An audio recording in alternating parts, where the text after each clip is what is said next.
Okay, welcome back. This is Lecture 6, Part 2. I am Mahmoud Rahimov, and we are still talking about target market selection and different variables for using for segmentation. So, our next variable to discuss is psychographic variables. These are things such as personality characteristics, motives, and lifestyles. Marketers choose a positive trait and assume most people either have that trait or desire to have. So, for example, some people have active lifestyles. Some people like to stay at home and order food from home, work from home, like we're doing right now, all of us. So, lifestyle segmentation um, groups people by how they spend their time, the importance of things in their surroundings, beliefs about themselves, and broad issues.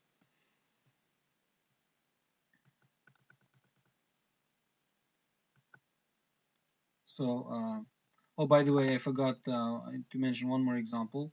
Um, more people are going vegetarian, so it's also, now we have in Tashkent we have vegetarian cuisine. We have vegetarian restaurants. So it is also an example of lifestyle segmentation. One of the popular ways to segment people, tools is VALS system. Um, VALS classifies consumers based on psychological characteristics correlated with purchase behavior and key demographics.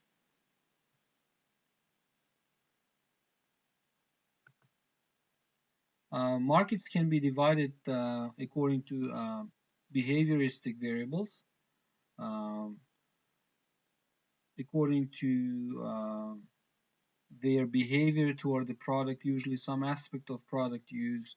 For example, in America, marketers, car service companies, for example, Midas, they divided the customers into two types: car lovers and utilitarians. So, uh, some people they treat their car as as a member of the family. So, and they need a different treatment. They need different marketing. They need different marketing mix. Whereas some people, for them the car is just a means of transportation. So they taught their service personnel to treat those two groups of customers differently. So this is an example of behavioristic variables and segmentation according to behavioristic variables. Likewise, business markets can be also segmented based on geographic location, type of organization. For example, it could be a wholesale organization, a retail organization, or production companies. Customer size, like the number of people they employ, the number of regions they cover, and the product use. Maybe they use that product for their services. Maybe they use the product for their product, actual making of their product. Now, step 3, market segment profile, right? The market segment profile is something that describes similarities of potential customers within a segment and explains the differences among people and organizations in different segments. Profiles benefits marketers in several ways. Information included in the profiles can be highly useful in making marketing decisions. It's used to assess the degree to which the firm's products can match potential customers' product needs. For example, when we did a training at Artel, uh, we talked about washing machines, and one of our colleagues, he described the customer. He asked the salesman to describe customer profile for washing machines.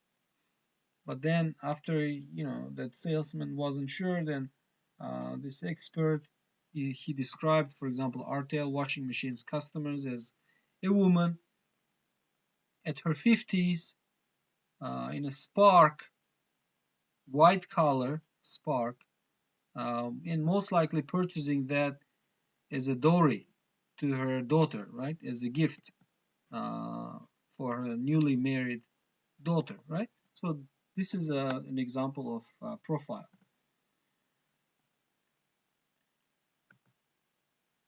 Step 4, evaluate market segment. After analyzing the segment profiles, the marketer has identified several relevant market segments which require further analysis. Several factors should be analyzed, including sales estimates, competition within the segment, and estimated cost of reaching the segment. So sales estimates can be measured along several dimensions, including product level, geographic level, time, and level of competition. What is market potential? Market potential is the total amount of a product customers will purchase within a specific period of at a specific level of industry-wide market activity. It's affected by economic, social-cultural, and other environmental forces. Marketers must assume a certain level of marketing effort in the industry, that you are not the only marketer trying to reach this target. Marketers must also consider whether and to what extent industry marketing efforts will change. You also have to look at company sales potential. What is it? It is the maximum percentage of market potential a firm can expect for a specific period, specific product. So some of the factors that influence this potential, market potential places absolute limits on sales potential. Industry-wide, marketing indirectly impacts sales potential. Intensity and effectiveness of marketing activities compared to competitors' marketing activities. Okay? Two general approaches that measure company sales potential are breakdown approach, measuring company sales potential based on a general economic forecast for a specific period and the market potential derived from it. Or build-up approach, measuring company sales potential by estimating how much of a product a potential buyer in a specific geographic area will purchase in a given period, and multiplying the estimate by the number of potential buyers and adding the totals of all the geographic areas considered, for example, all the regions of Uzbekistan. Without competitive assessment, sales estimates can be misleading. The following questions need answered for a competitive assessment. How many competitors exist? What are their strengths and weaknesses? Do several competitors have major market share? Can we create a competitive marketing mix? Will new competitors enter this segment? If so, can we still compete successfully? Many companies they do not conduct this kind of analysis while trying to enter a new segment. Now we look at cost estimates. Developing and maintaining a marketing mix that fulfills the needs of the target market is expensive. Factors affecting cost include distinctive product features, attractive package design. So you have to balance this with your ability, financial ability, generous product warranties, extensive advertising, attractive promotional offers, competitive prices, and high quality personal service.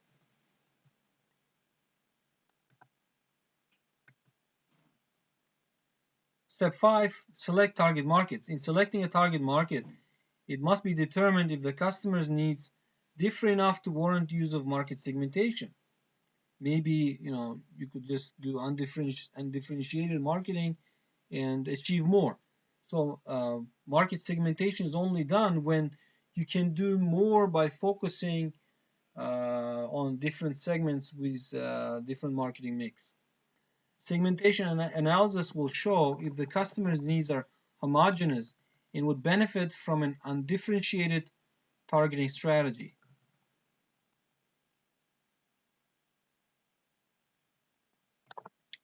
So step 5 still we're talking about selecting target markets, or if the customer's needs are heterogeneous, one or more target markets must be selected. Assuming one or more segments offer significant opportunities, marketers must decide in which segment to participate, right? So you have to always be able to evaluate the attractiveness of segments you're choosing. After identifying the target market, the company needs a sales forecast which differs from sales potential. Sales forecast is the amount of product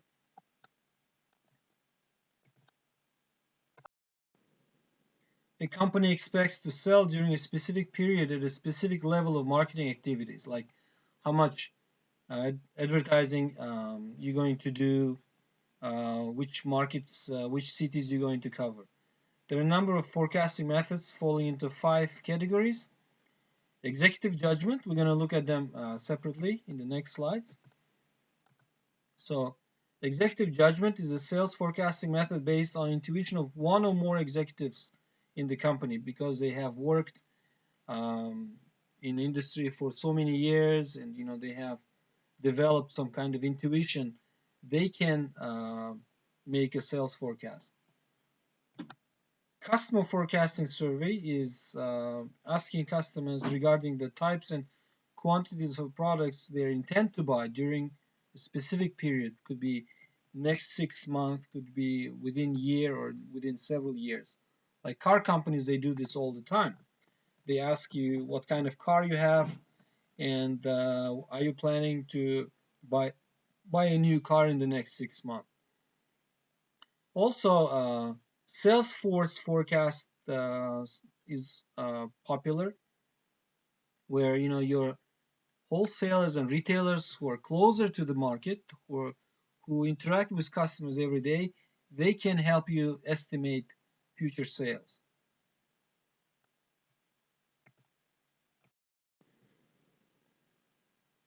Another way is to use expert forecasting survey, where the firm buys, they hire or they buy from information from experts outside of the firm, from consulting companies, economists, advertising executives, or university professors. Delphi technique is a procedure which companies use in which experts create initial forecasts, submit them to the company for averaging, and then refine the forecast.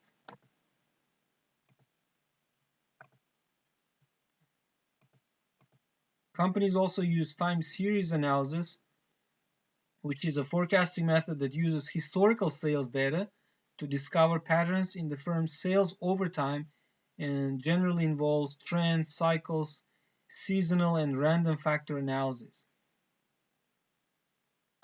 Marketers, they evaluate trends, they analyze trends, focus on aggregate sales data over a period of many years to determine general trends in annual sales. So to find if there are any, seasonality in sales, or how different economic changes in the country affected sales in past years. Psychoanalysis is analysis of sales figures for 3 to 5 year period to ascertain whether sales fluctuate in a consistent periodic manner.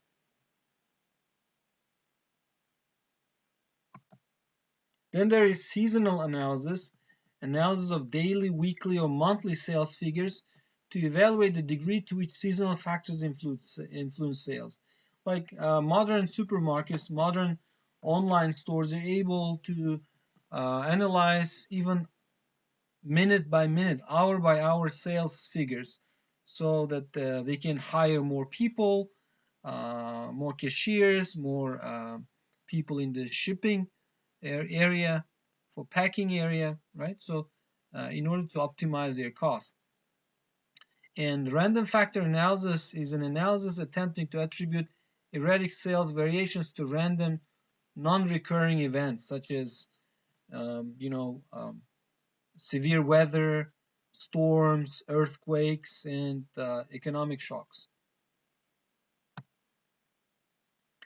Regression analysis is a method of predicting sales based on finding a relationship between past sales and one or more independent variables such as population or their income.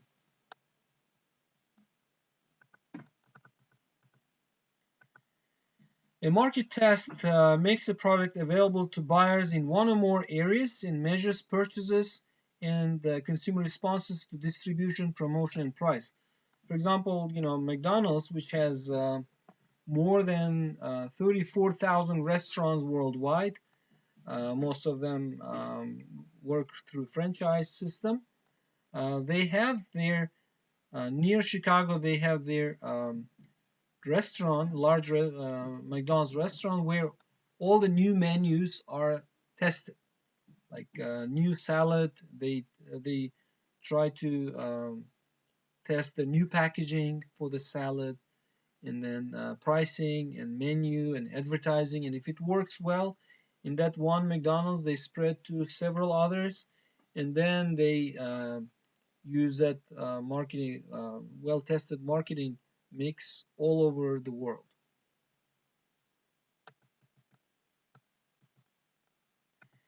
There are advantages and disadvantages for market testing.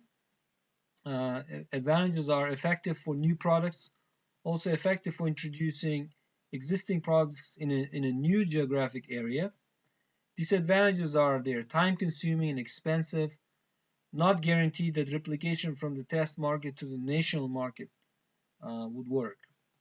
Another one I could add that when you're doing a test marketing, your competitors are watching closely using their marketers, maybe mystery shoppers coming to your restaurant, and they could copy your product before you launch it nationwide. Most firms use several forecasting techniques for a variety of reasons. Use multiple methods when marketing diverse product lines. May use multiple methods for a single product line when sold in different market segments. Variation in length of time needed forecasts may call for using several methods. Sometimes the marketer verifies results of one method by using one or more other methods and comparing outcomes. Thank you very much. I hope this information will help you become better researchers, and I hope that this will be very useful in conducting your market research for the coursework, which will be uploaded soon to our website.